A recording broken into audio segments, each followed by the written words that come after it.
Ini adalah video bagi kalian yang cemburuan. Hai, Surfi here. Channel ini adalah untuk pengetahuan dan psikologi cinta, dan saya adalah coach Anda. Please subscribe supaya Anda bisa dinotifikasi saat saya ada konten baru dan support saya supaya saya dapat menyajikan pada Anda konten psikologi cinta lainnya. Dan private coaching dan terapi hubungan juga ada. Jadi klik link di deskripsi di bawah bila Anda tertarik untuk sesi privat. Terkadang cemburu itu pada saat tidak terjadi apa-apa dalam hubungan kalian dan pasangan kalian itu benar-benar tidak melakukan apa-apa. Kalian tetapi merasakan rasa cemburu itu lalu ada tendensi untuk menuduh pasangan. Di situ kalian menciptakan suasana yang tidak nyaman dan tidak safe bagi kalian berdua. Karena di sana kepercayaan dan hubungan yang baik akan susah sekali untuk tumbuh. Karena yakinlah bahwa pasangan semakin lama akan kesulitan menerima kecemburuan kalian dan meminta sebuah perubahan. Tetapi selama kalian mengulang-ulang hal tersebut, kalian akan menghancurkan kepercayaan dalam hubungan itu sendiri. Karena mungkin permintaan maaf kalian tidak dibarengi dengan perubahan perilaku dan selalu ada suatu impuls untuk menuduh. Sehingga kata maaf tersebut tidak ada harganya, sehingga dia sendiri pun akhirnya kehilangan kepercayaan. Bukan karena dia tidak cinta, tetapi karena kalian sendiri yang mengulangi perilaku yang menyakiti dirinya. Karena itu adalah suatu bentuk fitnah. Akar dari kecemburuan ini adalah insecurity kalian sendiri yang mungkin berasal dari masa kecil kalian atau mungkin dari hubungan sebelumnya.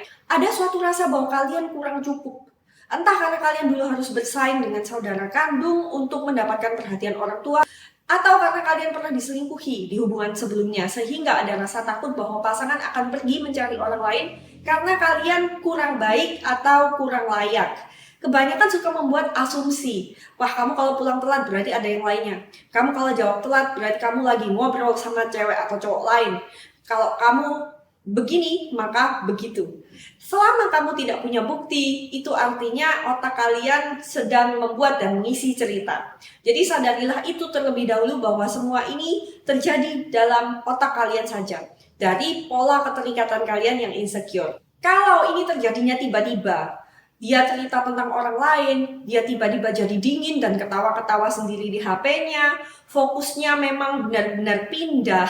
Kalian ngobrol misalnya dari tiap hari jadi seminggu sekali, itu masuk akal kalau kalian jadi curiga. Tetapi bahkan kalau ini terjadi pun bukan berarti kalian mesti menjadi cemburu. Karena cemburu itu adalah takut dan tidak pede. Dan kalian tidak perlu takut apapun itu yang terjadi. Orang yang cemburu, yang mereka lakukan itu bukan berkomunikasi dengan baik. Mereka biasanya menuduh terlebih dahulu, mereka menyerang terlebih dahulu. Kalau memang setelah komunikasi yang baik dan jujur, kalian tanya dengan baik-baik dengan menanyakan perlakuannya yang berubah drastis ini, ya memang ketahuan selingkuh, maka ya tinggalkan saja hubungan itu. Kalau kalian masih dating ya, saya paham kalau ini suatu hubungan jangka panjang, karena ada anak, ada harta gono gini, mungkin tidak segampang itu. Meninggalkan hubungan yang tidak secure itu memang menyakitkan, tetapi lebih menyakitkan lagi berada di hubungan yang tidak secure karena kamu sendiri yang tidak secure, kamu sendiri yang menyebabkan ketidakamanan tersebut. Jadi perhatikan langkah-langkah ini. 1. Mengakui bahwa kamu cemburu adalah langkah awal untuk menyelesaikan masalah ini. Jika Anda menyadari saat perasaan cemburu itu mulai muncul, luangkan waktu beberapa menit untuk mengobservasi pikiran Anda sendiri. Tanyakan pada diri Anda, apakah saya memang merasa cemburu saat ini? Merasa cemburu dari waktu ke waktu itu sebenarnya adalah hal yang wajar. Jadi kita tidak perlu menilai diri kita sendiri terlalu keras pula. Ini dengan catatan bahwa kecemburuan itu ada tempatnya. Misalnya, dia dengan jelas-jelas di depanmu merayu orang lain. Dia mungkin ngedance dengan orang lain, pergi berdua dengan teman lawan jenis, atau memegang orang lain di tempat-tempat yang tidak semestinya. Itu wajar kalau memang cemburu dan masih dalam kategori bisa diterima di suatu hubungan. Ini dikomunikasikan terlebih dahulu, batasnya di mana, Karena ada orang juga yang kalau pasangannya merayu orang lain, dia nggak apa-apa. Ada yang pergi sama teman lawan jenisnya, dia juga nggak apa-apa. Ada yang tidak. Yang saya ceritakan tadi adalah orang yang cemburuan dalam interaksi regulernya dengan pasangan dan menuduh dan memfitnah pasangannya dalam kurun waktu tertentu tanpa alasan jelas di depan mata yang dia anggap adalah dari intuisinya. Padahal intuisi ini datangnya dari luka emosionalnya sendiri. Bila ini frekuensinya sering dan pasangan sudah berulang kali meminta Anda untuk berubah, ini adalah problem serius Anda. Menyebutkan emosi cemburu ini terkadang sudah bisa membantu Anda mendapatkan kendali atas situasi tersebut. 2. Carilah akar kecemburuan. Cemburu itu adalah suatu tanda bahwa kita takut kehilangan seseorang yang dekat dengan kita atau karena takut ditinggal yang akarnya itu bisa sangat dalam ke trauma masa kecil yang juga berhubungan dengan pola keterikatan anxious. Dan bukan berarti dia itu tidak setia atau melakukan suatu hal yang salah.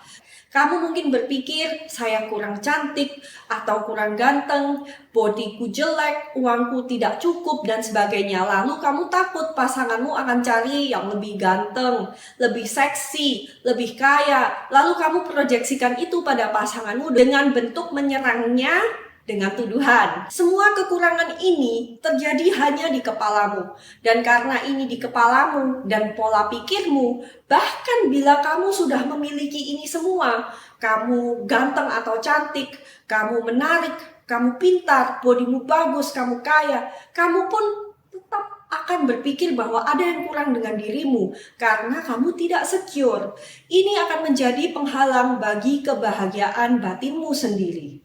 Biasanya penghargaan diri rendah itu sering menjadi akar dari kecemburuan ini. Saat kamu merasa kamu tertinggal di belakang orang lain atau kamu merasa dirimu tidak sebaik orang lain, kamu merasa cemburu bahwa akan ada orang lain yang lebih dari kamu yang akan mengambil pasanganmu. Kamu mungkin berpikir bahwa mantannya pasangan akan datang untuk mengambilnya, atau kamu pernah diselingkuhi, atau ada suatu trauma masa kecil dari orang tua yang selingkuh, dan sebagainya. Ini dapat menyebabkan suatu mental disorder juga. Jadi ingatlah, kita semua sedang bekerja melalui sesuatu dalam diri kita. Dan saya ingin kamu dapat menerima dirimu yang sekarang dan memvalidasi dirimu sekarang bahwa kamu adalah seorang pribadi yang sedang belajar. 3. Gunakan kecemburuanmu untuk memotivasi dirimu sendiri. Saat kamu cemburu itu sebenarnya adalah saat bagimu untuk bisa mengembangkan dirimu.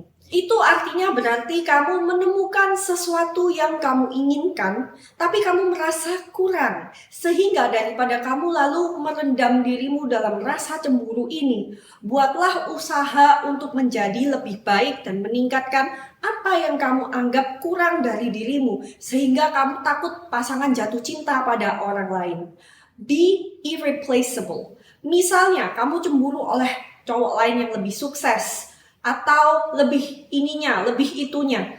Ingatlah bahwa akan selalu ada orang lain yang lebih baik dari dirimu. Tetapi kamu bisa berusaha untuk menjadi versi terbaikmu sekarang.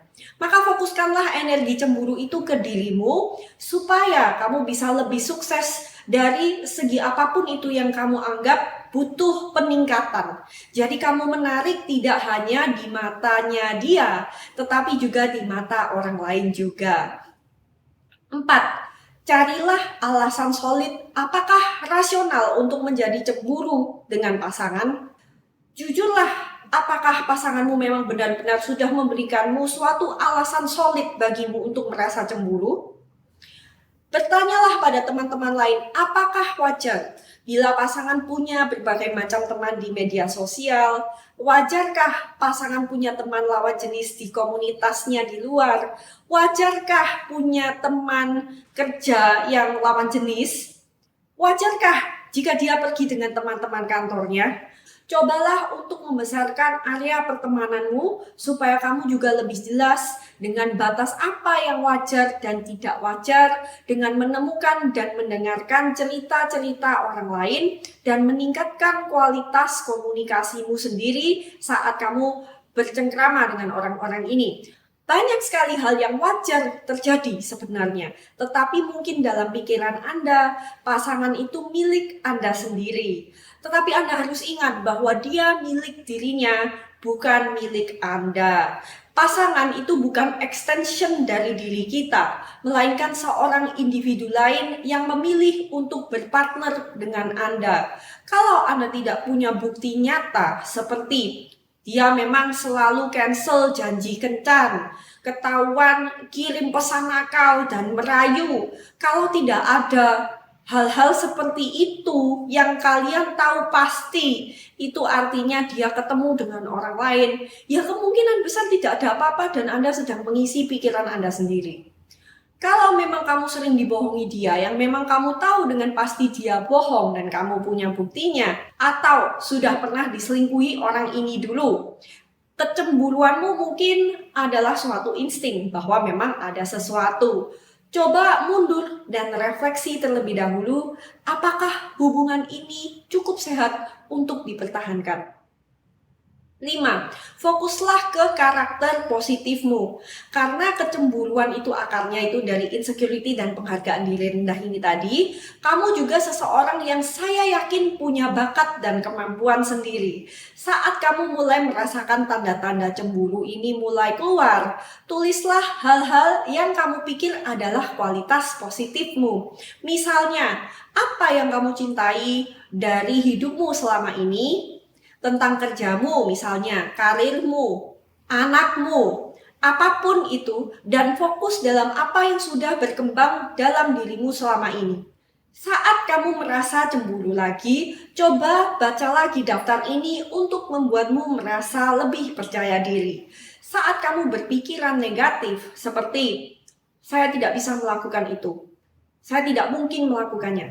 Coba ubah itu menjadi suatu hari, saya akan bisa melakukannya kalau saya berlatih dengan disiplin. 6. Carilah hobi. Saya selalu sarankan ini bagi yang cemburuan, karena saat kamu bisa menemukan suatu passion dalam hidupmu yang bisa membuatmu merasa terpenuhi dan bangga akan suatu karya atau hasil yang kamu capai, kamu bisa merasa lebih percaya diri dengan apa yang bisa kamu tawarkan dalam kualitas dirimu ke pasanganmu. 7. Lakukan hal-hal yang bisa membuatmu lebih secure dalam berhubungan. Kalau kamu selalu merasa terancam dengan kehadiran orang lain, mungkin ada suatu emosi, ada suatu lubang yang tidak terpenuhi. Komunikasikan apa yang kamu butuhkan dari pasangan yang kamu pikir akan membuat kecemburuan itu pergi tanpa mengontrol dia pula. Tentu saja ini lebih gampang dibicarakan daripada dilakukan, but I want you to try this. Saya ingin kamu melakukan ABC untuk saya, supaya saya merasa lebih tenang dalam diri saya, karena saya merasa cemburu pada saat kamu melakukan ABC. Pasangan belum tentu mau memenuhi hal itu juga, jadi respectlah itu pula. At the end of the day, it's your responsibility to heal this problem. 8. Ambillah waktu untuk menenangkan diri setiap kali kamu merasakan kecemburuan. Karena biasanya ini datang dengan suatu impulsivitas perilaku dan omongan. Bila ini yang terjadi, saya akan sarankan Anda pergi terapi seperti CBT based therapy. Merasa cemburu itu tidak sama dengan berperilaku cemburu. Kalau kamu mendapati setiap kali kamu cemburu kamu menjadi ngambek atau agresif pada pasangan, kamu harus belajar untuk mundur dulu setiap kali kamu merasakan rasa cemburu ini keluar, dan melakukan meditasi atau mencatat pemikiranmu sendiri supaya kamu dapat mengobservasi pikiranmu ini dulu. Memang mungkin ada tendensi untuk bertanya pertanyaan yang kamu tahu tidak disukai oleh pasanganmu. Dan semakin kamu bertanya, semakin kamu mendorong pasangan ini untuk menjauh, dan ini akan membuat jarak di hubunganmu. Ini efeknya sangat tidak baik di hubunganmu. Setiap kali kamu ingin bicara pada dia tentang perasaanmu, lakukan itu hanya setelah kamu telah memilah-milah pikiranmu. Kamu sudah tenang dan kamu telah sadar tentang pola pikirmu ini, di mana kamu akhirnya bisa mengkomunikasikan dengan jelas pada pasangan yang dimulai bahwa kamu sadar oleh pikiran cemburu ini dan kamu sedang berusaha untuk tidak bertanya dan mengontrolnya. Karena semakin kamu bertanya, semakin kamu memberi makan impuls ini. Di sini kamu dapat membuat diskusi yang lebih produktif, yang mana pasangan juga dapat memberikan supportnya karena Anda sadar dan juga sebenarnya tidak ingin cemburu. Jadi percakapan tersebut tidak didorong oleh suatu impulsivitas yang berarti alam bawah sadarmu masih mencengkeram dirimu. 9. Bila semua hal di atas masih belum bisa ditangani secara sadar dengan cara-cara tadi, berarti Anda masih belum mencapai kesadaran diri yang cukup untuk bisa mengontrol pikiran Anda sendiri. Dan saya akan sarankan terapis yang memiliki kualifikasi CBT tadi atau hipnoterapi. Dan saya selalu menyarankan praktek mindfulness dan psikosomatik yang bisa mengarahkan Anda ke kesadaran diri yang lebih dalam. Ini Coach Surfi dan terima kasih telah menonton. Klik link di deskripsi untuk konsultasi, masterclass, website, dan subscribe untuk video-video selanjutnya mengenai hubungan dan cinta. Itu akan membuat saya senang dan semakin bersemangat untuk mengedukasi masyarakat kita. Program terapi dan kursus juga ada di website. Follow saya di Instagram dan TikTok juga. Anda akan lebih mendapatkan banyak tips dan info mengenai relationship psychology di platform-platform tersebut. Saya juga sertakan link Patreon dan saya sangat menghargai dukungan dan support Anda. See you next video.